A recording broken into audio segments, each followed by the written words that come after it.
On this episode, we look at a group supporting a riverfront trail in Pittsburgh. Then we talk with the Oregon Bicycle and Pedestrian Program Manager. How many pedestrians are hidden behind this shrubbery?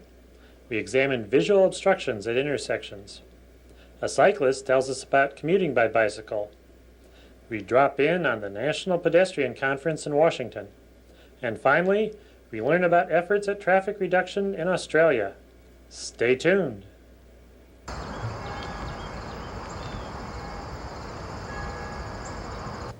We're in Pittsburgh talking with John Stephen, who's one of the co-founders of Friends of the Riverfront. What is Friends of the Riverfront? Friends of the Riverfront is a citizen-based advocacy group which is promoting the development of the Three Rivers Heritage Trail in the city of Pittsburgh.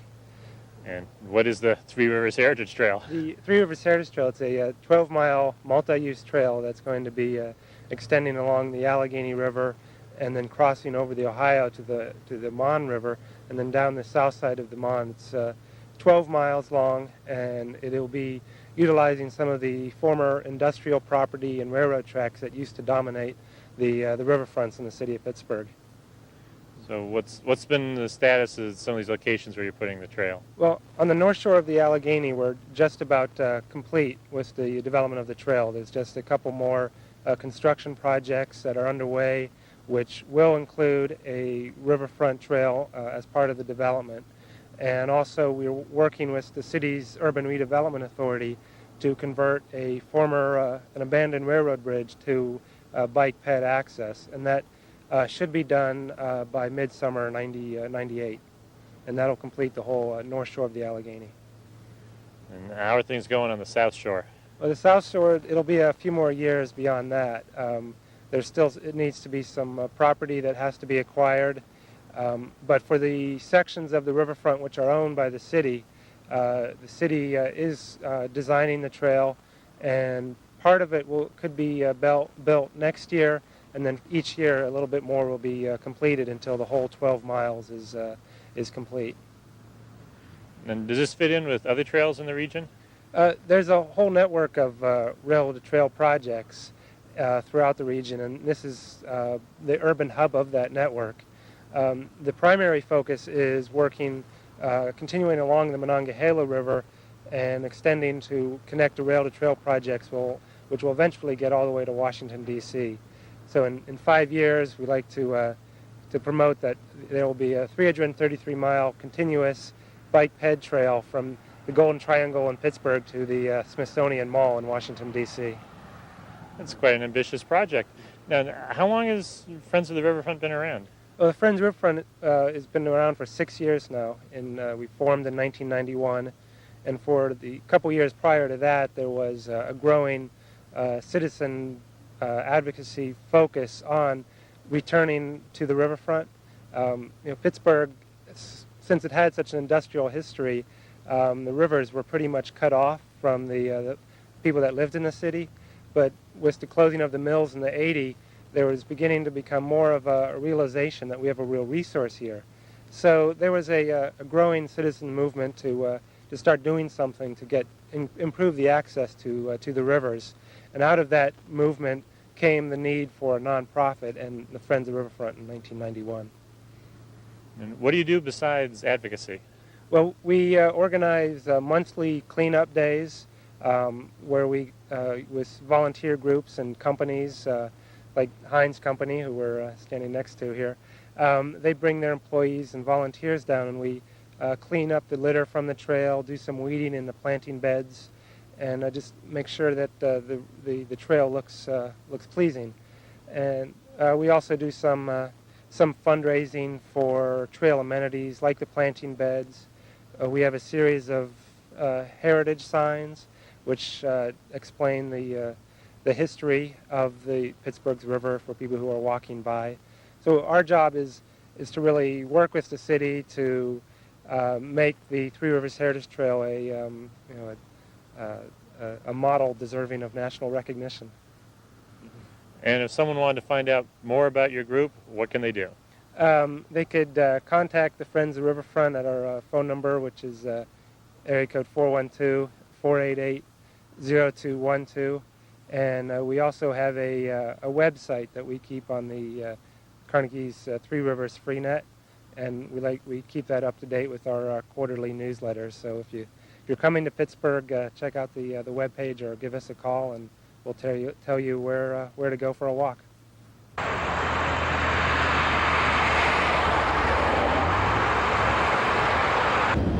We're talking with Michael Ronkin, the Oregon State Pedestrian and Bicycle Program Manager.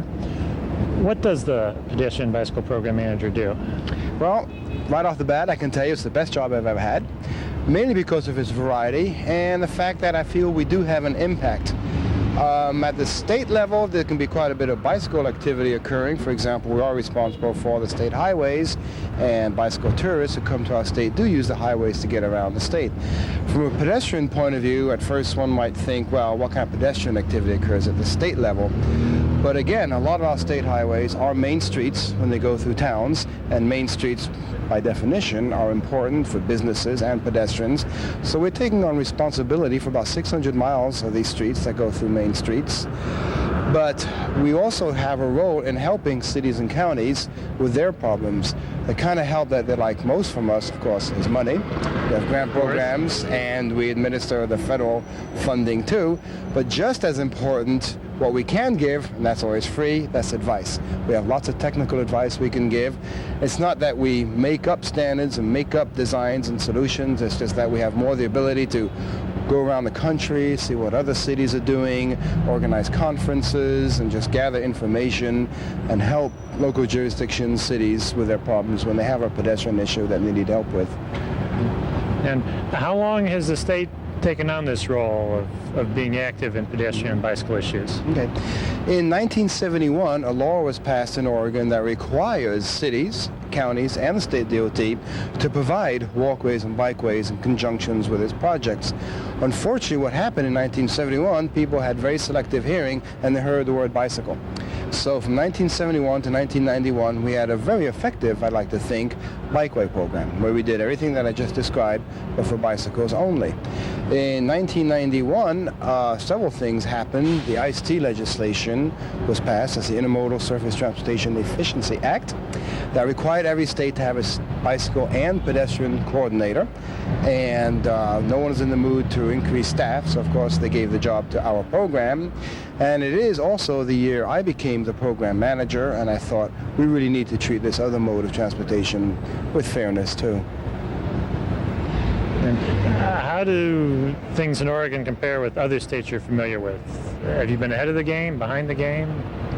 A bit of both. We do take pride, and rightfully so, with what we've done for bicycles. Again, because we got a 20-year head start on many of the other states. And by the late 80s, early 90s, I would say things were pretty well on the way. They're almost self-perpetuating way. I mean, I still do quite a lot of work with bikeway design and making sure there's a built right, but it's been so ingrained with our engineers that that's moving pretty smoothly, and I like to say we're ahead of the game. As a fact, people turn to our state for examples of good design.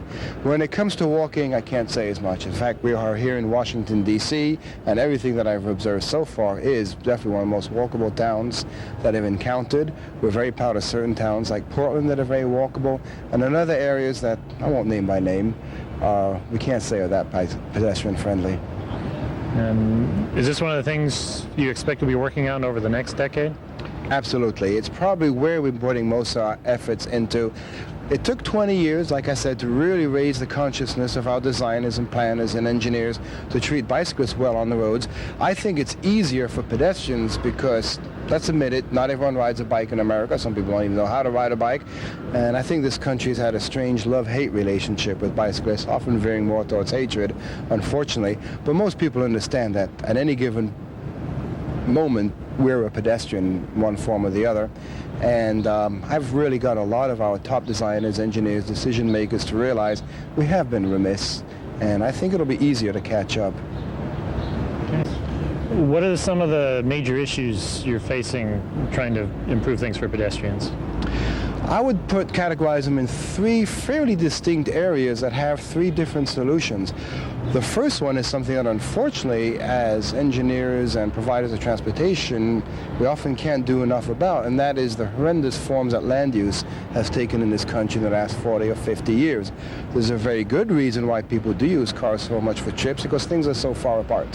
And as much as we can do to improve roadways to make them more pedestrian friendly when they're on the road, anything more than a mile or two, I think is unreasonable for most Americans to think of as being something you can do on foot. So that is something that planners and politicians have to work on. All we can do is encourage them to go in that direction. The second issue is the one that most people think of as being the pedestrian issue, and that is the provision of sidewalks. What can we do to make it so that a pedestrian can walk down a road?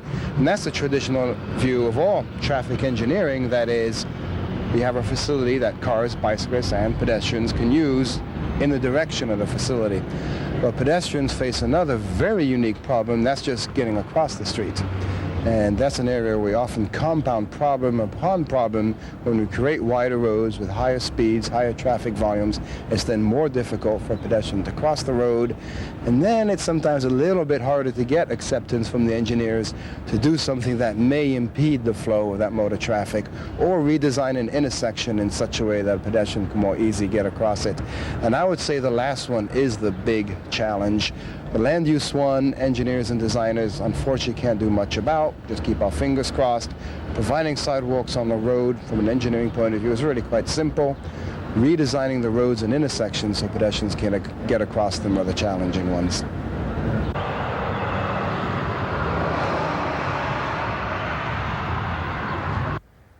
We're in Laurel, Maryland, taking a look at some of the little things that can make a big difference for pedestrians.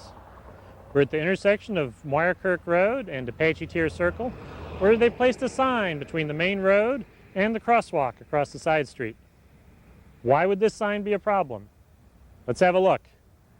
A car turning the corner might not notice a pedestrian about to enter the crosswalk until it's too late. The signs act as a visual screen. Is it necessary to place signs here right at the corner? Probably not. The Apache Tier Circle circles around and has a second intersection with Wyerkirk Road.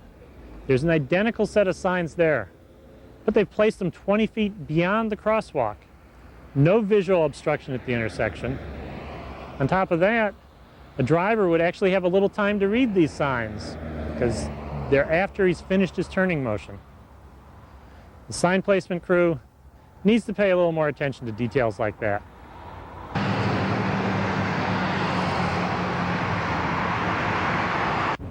There's more than one way to play hide the pedestrian.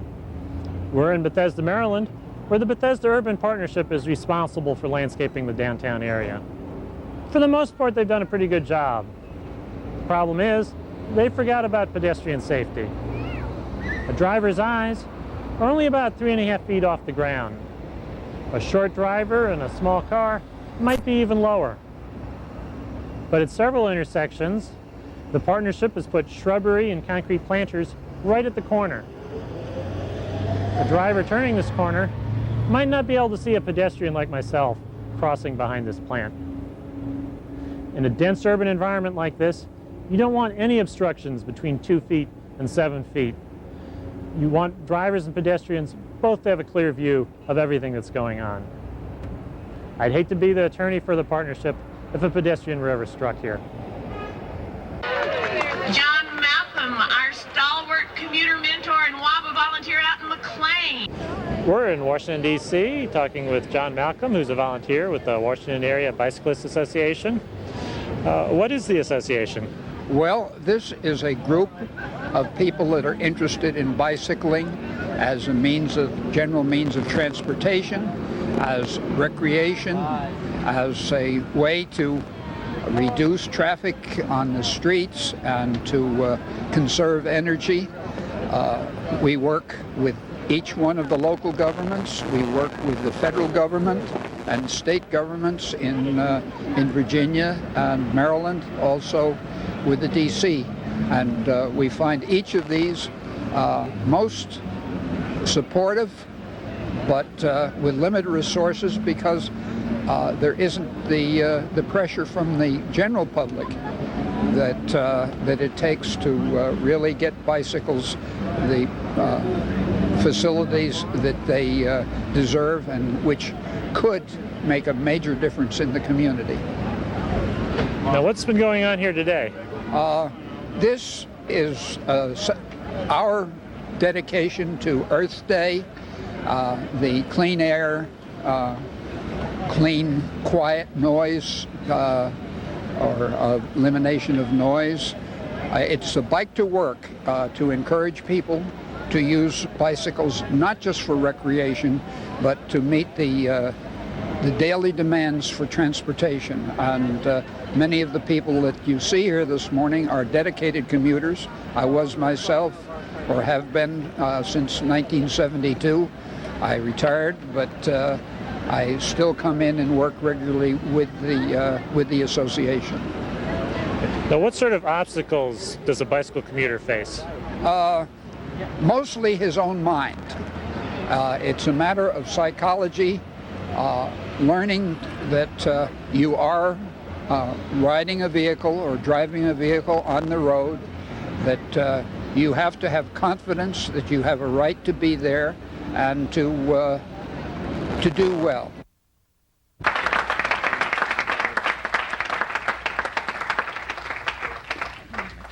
We're talking with Karen Nozick of the Campaign to Make America Walkable. You just finished coordinating the National Pedestrian Conference. What sort of people come to the National Pedestrian Conference? Oh, let's see. We had transportation planners, we had activists, we had politicians, public health officials, school administrators, full spectrum. And you bring all these diverse people together. What's the most important thing you accomplished? The most important thing that we accomplished at this conference this week was the link between transportation planning and public health. There are these two giant fields of people, both working towards a similar goal, and I would say up until now we haven't really been talking to each other. People in the public health arena have been talking for years about preventing death. This is, preventable things like heart disease, cancer, just by 30 minutes of exercise every single week.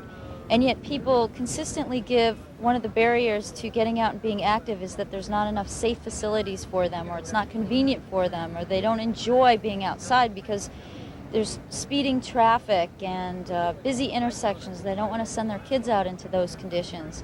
And so finally, the people who want to make America more physically active had a chance to tell what their needs are to the people who can actually make it happen. Transportation planners, people who have the resources and the understanding to go back and create spaces to becoming a more active society. So 30 minutes of walking a day, several times a week, can make a difference for people? 30 minutes a day, several times a week, can make the difference in people's lives. And especially as the years go on, we have 50% of the people in America who are sedentary and overweight. And children are overweight in this country, and they're not becoming more active, they're becoming less active as technology advances. And so we really need to change our infrastructure to encourage people to get out, get active, feel good about their lives, and really walk and ride instead of drive. It's as simple as that. You've got another conference coming up a year from now. People want to find out when and where it is and what's going to happen. What can they do? All they have to do is log on to our website at www.prowalk.org. You have the key to make communities work. Every American, regardless of what his or her multimodal trip experience is at least in part, a pedestrian. Pedestrian activity is the single most cost-effective way to move people.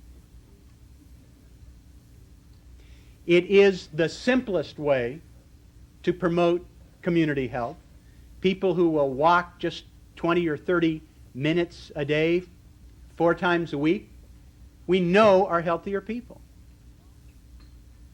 If you walk instead of using the extra car for a trip, we can end up saving Americans in the neighborhood of $80 to $120 a week out-of-pocket expenses.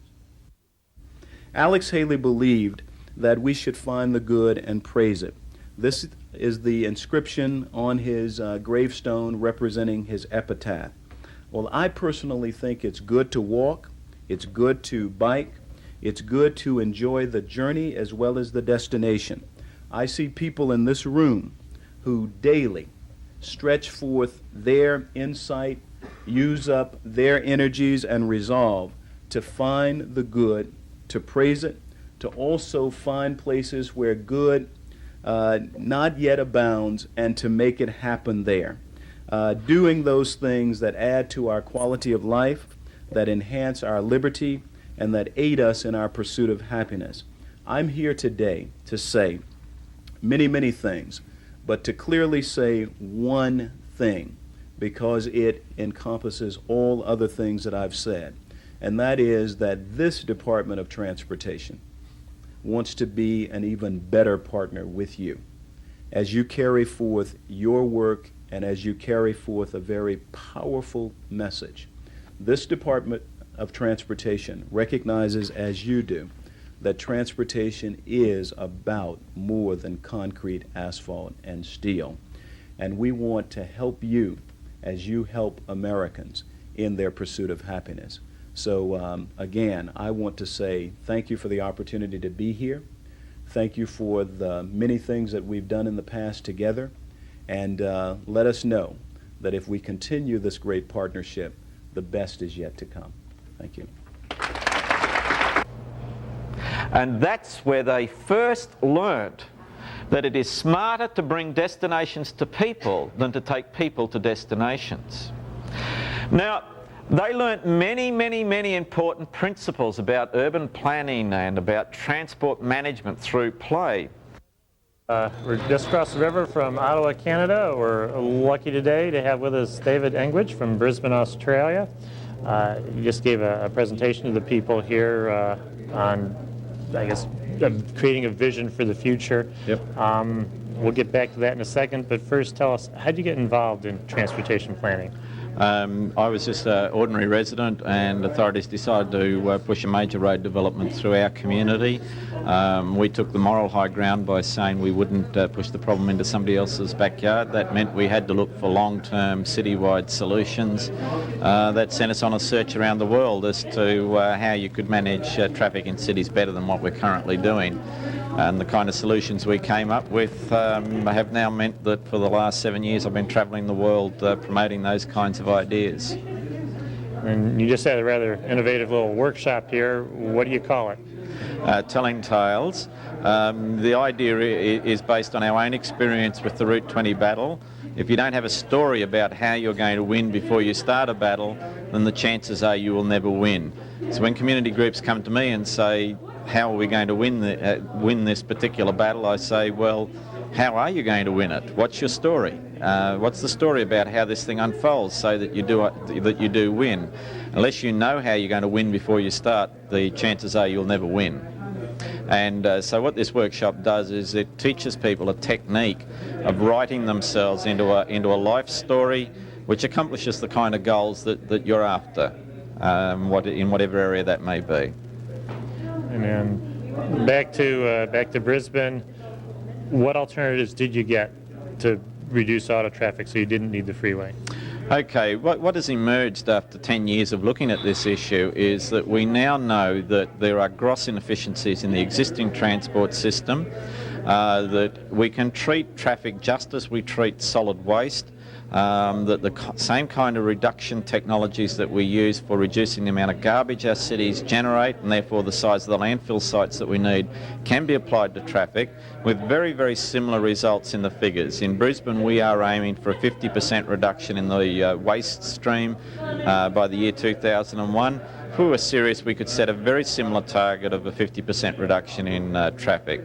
What we've discovered through our research is that you can get an instant 20 to 30% reduction in traffic levels without anybody forgoing a single thing, without council needing to do anything, without government needing to intervene. That's just straight off the top, instant gain that you can get out of the system just through using the 5R principles, basically. And what are the 5 R's? Okay, the 5 R's is, first of all, you replace some trips. You replace them with walking, cycling or public transport. You remove unnecessary trips, which means that you save up your inessential trips and combine them into a single trip, so you remove inessential trips. The third R is to reduce, and that is to reduce journey lengths. That means using closer facilities, employing tradespeople, telecommuting. There's a whole range of strategies that fit there. The fourth one is to reuse the space you save. It's very, very important that when you reduce your traffic or the amount of travel that you're doing, that the space that you save is reused for another purpose. If it's not, it simply becomes free space in the system. So you leave free car parking spaces at the shopping centre, you create free spaces on the freeway, which means somebody else is going to grab those spaces, and all you end up in the long run is you've made a sacrifice so that somebody else can make a more inefficient choice. So you've got to eliminate the inefficiencies by reusing or recycling the space that you save. And the fifth one is to reciprocate for mutual benefit. That means the traffic is a community problem. It's not a problem of the single individual. Therefore, there are lots of solutions that rely on communities actually working together. And what we're saying is it's neighbourhoods need to develop their own traffic reduction programs. That means starting things like walking buses to get kids to school safely so that parents don't need to drive them. And they're community activities. They're not the things that individuals can do on their own.